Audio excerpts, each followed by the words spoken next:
আসসালামু আলাইকুম। আজকে আমরা শিখব ফ্লিস ফেব্রিকের জন্য সুতার বুকিং। ধরুন বায়ার আপনাকে একটি বুকিং দিয়েছে, সেখানে ১০০ কেজি ৩৫০ জিএসএম এর ফ্লিস ফেব্রিক লাগবে। এখন প্রশ্ন হচ্ছে, আপনি কিভাবে বুকিং দিবেন? আমরা জানি ফ্লিস ফেব্রিক তৈরি করতে ৩টি সুতা লাগে। ফেসের জন্য একটি, বাইন্ডিং এর জন্য একটি এবং লুপের জন্য একটি। এবং ৩টি সুতার সাধারণত কাউন্ট ভিন্ন হয়। আমরা ৩৫০ জিএসএম এর জন্য, ফেসের জন্য ২৪ জিএসএম, ২৪ কাউন্ট, বাইন্ডিং এর জন্য ১৬ কাউন্ট এবং লুপের জন্য ১০ কাউন্ট সুতা নিয়েছি। এখন প্রথম ধাপ হলো কাউন্টের ইনভার্স ক্যালকুলেশন করা। এখানে ১ কে কাউন্ট সংখ্যা দিয়ে ভাগ দিলে যে সংখ্যাটি পাওয়া যাবে তাকে ইনভার্স ফলাফল বলে। ফেসের জন্য আমরা ১ কে ২৪ কাউন্ট দিয়ে ভাগ দিয়েছি, বাইন্ডিং এর জন্য ১ কে ১৬ এবং লুপের জন্য ১ কে ১০ দিয়ে ভাগ দিয়েছি এবং তিনটার যোগফল 2.042 পেয়েছি।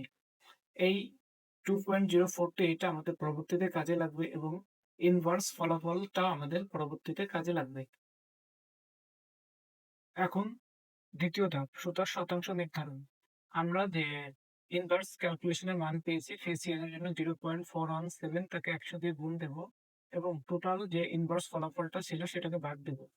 এভাবে ক্যালকুলেশন করলে আমরা ফেসিয়ানের জন্য পাবো 20.4, বাইন্ডিং এর জন্য পাবো 30.6 এবং লুপিয়ানের জন্য পাবো 49.0 এবং সবগুলো যোগ করলে আমরা ফলাফল পাবো 100। এখন তৃতীয় ধাপ, 100 কেজি ফেব্রিকের মধ্যে কোন সুতা কি পরিমাণে লাগবে? প্রথমে ফেসিয়ান। আমাদের ফেসিয়ান ছিল 24.4%।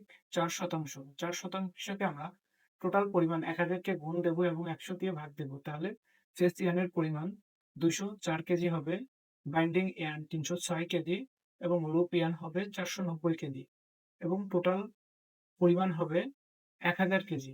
যখন আমরা বুকিং শিট তৈরি করব তখন ফেস ইয়ার্ন দেব 24 কেজি, বাইন্ডিং দেব 306 কেজি এবং লুপ দেব 490 KG. Thank you for your time.